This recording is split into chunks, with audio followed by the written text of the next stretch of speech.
It feels wonderful having the old intro music back again. Really, really do like having that done and said.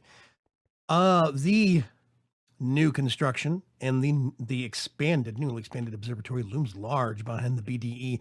We now actually have this wonderful thing being created by Trunks 9809, one of the pack developers, called the SDE, the Small Damn Egg. This is the train station, and he has done a wondrous job. He says it's pretty much ready to use. Let's see, I got to remember Platform 5, the Shadow Stars. Okay, this is my platform. So things would come up through here and then down. Let's see, down here. They would be coming up. Basically, there's an in and an out. And I know this is, I think, my outbound.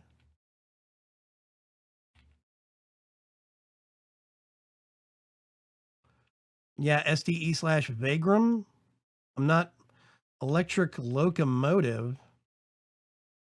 And I think this will eventually go back to me. Whoa, these are electric tracks. I have to be careful.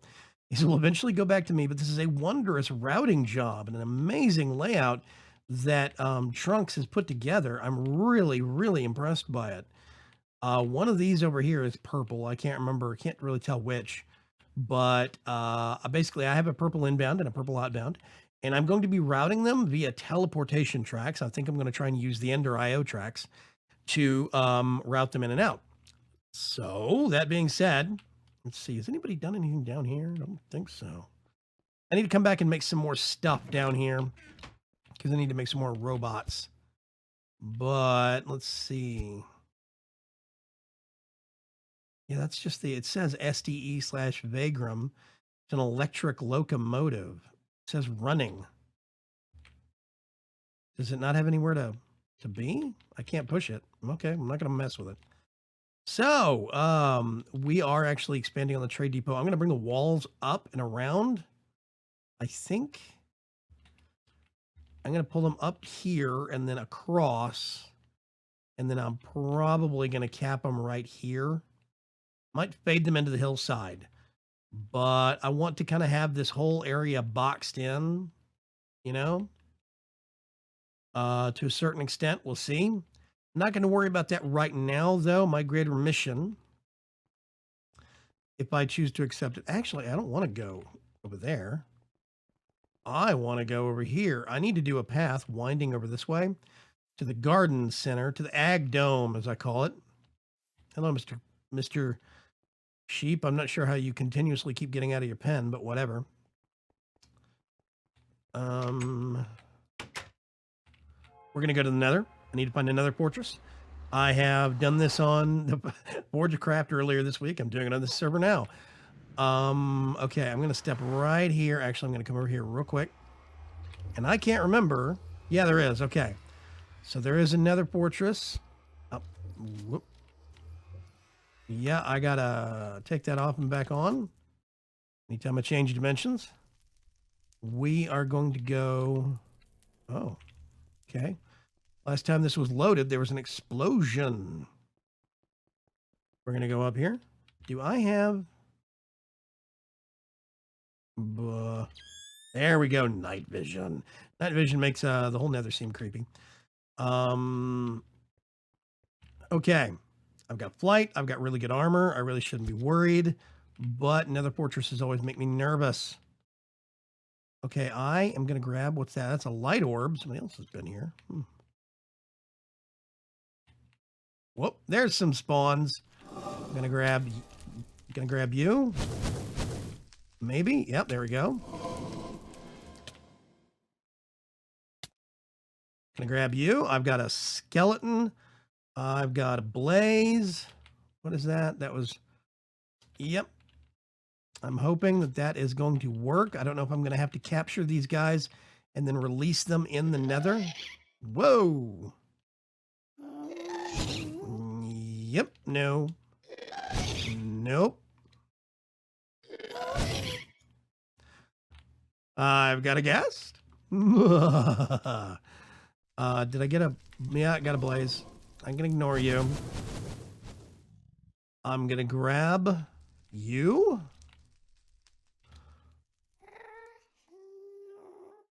I'm gonna grab. Oh gosh, what else do I need to grab? I see a blaze over here. Ooh. Oh, I know what I want to grab. Let's get a wolf. A hellhound, to be specific. Now, there was a...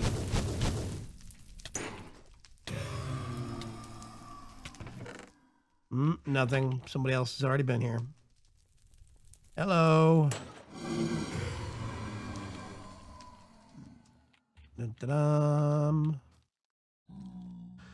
Do I have a zombie pigman? Zombie pigman? Yes, I do. I have a skeleton, but I don't know if it's going to show up as a wither skeleton or not. I'm hoping it will. I don't know if I'm going to have to use the spawner in the nether to make it work or what. But, yeah. Okay. I would love to see if I could find a witch also in the overworld. That's my next task. Let's head back to the overworld real quick. Welcome back to the overworld. I am passing over. I see some minecarts sitting on the tracks. I'm passing over the train station. I'm heading out to the woods. Oh, I see one victim. Oh, you. Come here. Gotcha. And you. Yes.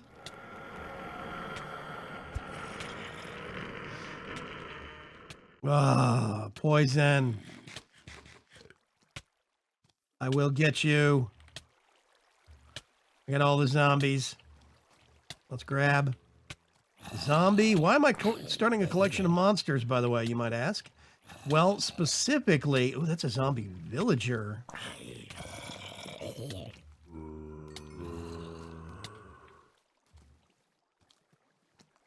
Let's grab him.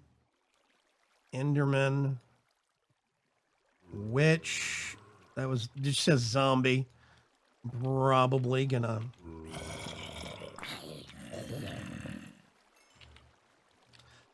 let him loose. Yeah, I'm starting a collection of various little monsters, specifically because I would like to start thinking about mob farms, and that is going to be another... Whoop, don't want you. Ooh, I want you. What are you? Ow, that kind of hurt. A basalts. Okay, that is actually a thermal foundation monster. That's very cool. I almost have 12. I don't know if I want to do a creeper. I definitely want to do a, I've got an enderman. I've got a witch. I've got zombie pigmen. I don't care about normal zombies, I don't think. Let me think. I'm more concerned about, let me think. Bones, I'm not really worried about. I think I'm going to ignore zombies, pigmen. I mean, zombies, skeletons, and creepers for now. But I reserve the right to move on to them later. However, hi. You're mine now. This means we can go home. I am getting a little bit of hitching in the pack. I'm still trying to figure out what it is, but as far as I can tell, it's something about how the garbage collection is working. I have tried various memory settings. I can't run this on 2 gigs of memory. I usually run with 3, but I'm still trying to figure out some of the performance hitches I've been getting. Hi. Yeah, so basically what I want to do is I want to make use of, let's just hop down the side of the hill here. Boink, boink, boink. Make use of the Ender IO spawning system. I really like the spawner there because it requires pretty much power. And, oh, wait a minute. That is one thing that we would want zombies for. The rotten flesh for nutrients. Hang on a second. Which, yeah, we do have, okay, we have a regular zombie. So that means that we could actually start a zombie spawner first and then harvest the nutrients for, let's go back over here. Let's look at Ender.io mod.ender.io. There we go. Okay, so if we do a spawner, I always have to remember what these things look like. That's that right there. That's a, no, it's a fluid tank. Wait. Where is it? The spawner. There's Killer Joe. I don't know if we would use him or if we'd use the MFR killer. I might use the MFR grinder That might be a better thing, but we are going to make, there it is, right there on the end, a powered spawner. We're going to start up with zombies because zombies will make us get rotten flesh for drops. The rotten flesh can then be recycled into the actual fluid required for liquid nutrients, which is one of the things that powers the actual Killer Joe.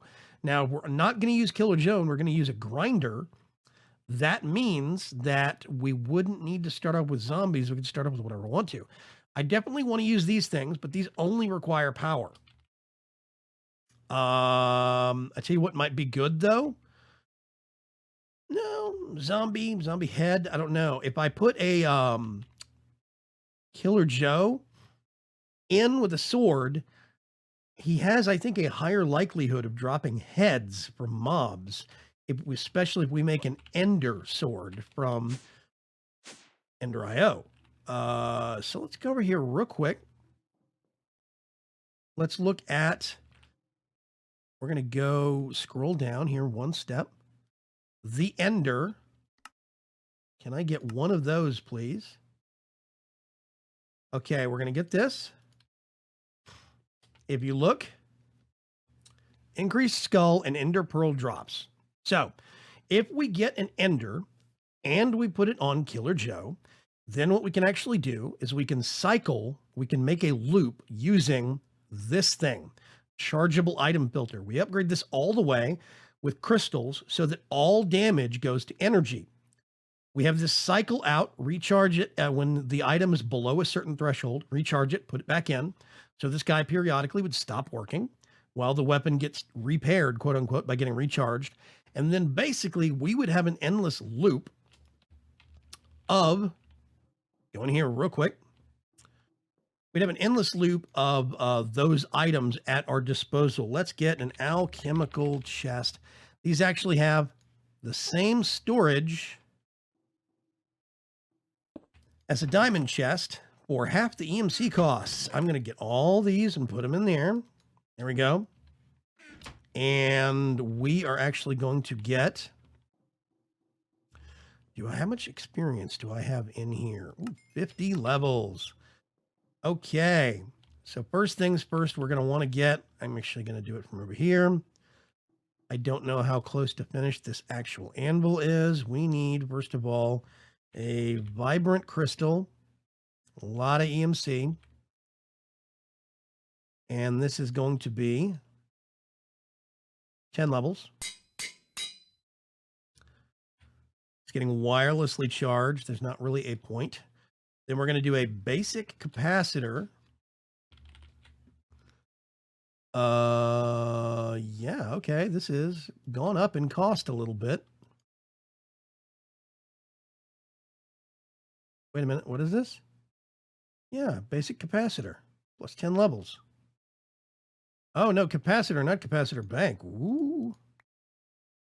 Capacitor.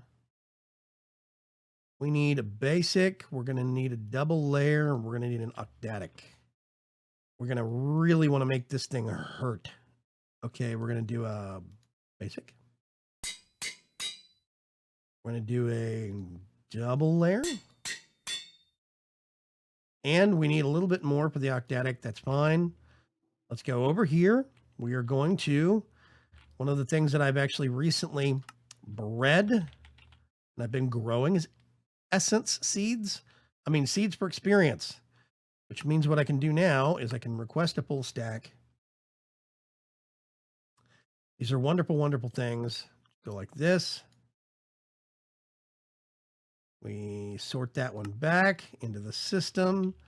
We're going to go over here.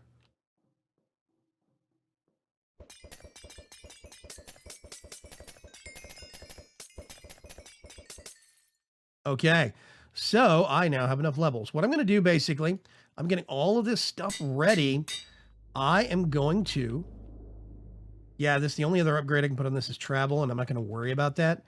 What I might do is if I go over here and I use some more of the experience that I've stockpiled up with that experience essence. Wait a minute. There's XP boost is tempting, but I'm not going to do that. Actually, I could put XP boost, and that would turn us into an XP farm also. What I might do is I could put sharpness on the sword to boost the damage done by Killer Joe. That might be very, very useful. Right now, this thing does +6 attack, but if we boost it with some sharpness, we'd actually get it even higher. So that's something I might consider doing. But basically, what I'm going to do between this episode and the Friday episode is I'm going to build something. I'm going to have past here, I'm going to pop all of this glass out, and this is going to be another archway. There's going to be another walkway just like that, and another actual structure exactly like this one that the villagers are in. And it's going to be a mob grinder. I'm going to have different mob spawners. I don't know if I'm going to put different spawners all in the same space and try to make it to where I can spawn them and funnel them down to the Killer Joe. I'm going to set it up with redstone signals so I can turn specific monsters, specific ones on and off. If we're even feeling especially eager, I could make it to where the spawner for, let's say, Enderman gets turned on when a storage unit, a storage drawer, or it gets turned off when a storage drawer for Ender IO, for a storage drawer for, let's say, Ender Pearls, when it gives out a redstone signal saying, hey, I'm full, it'll send in a redstone signal to the actual appropriate spawner and tell it to turn off. That's the goal. I want to actually set this whole thing up fairly automatable. I'm going to cross-connect the actual storage drawers with the LP system. So it's all going to be one big unified network. It's going to be glorious. And we're going to start that on Friday. It's going to be very, very fun. This is going to be used by the Killer Joe. I'm going to see if I can make a system where we can conveyor belt in as many monsters from different spots as possible to one Killer Joe and have it running constantly. This means that we're going to want to have nutrient distillate being made, which I'll make over there. And that also means that we're going to have to start our first farm as a zombie farm. This also means I'm going to have to get into growing some netherrack somewhere, because that's the other component I'm going to want to have handy for nutrient distillant is netherrack. So I'm going to get a netherrack farm going somewhere between now and then. And then on Friday, I will have the structure built, but we're going to make all the innards, all the parts, and I will walk through it all together. I'm hoping it's going to be a glorious wiring contraption. We'll see. I will catch you folks later on the next episode. Have a great Wednesday. Bye-bye.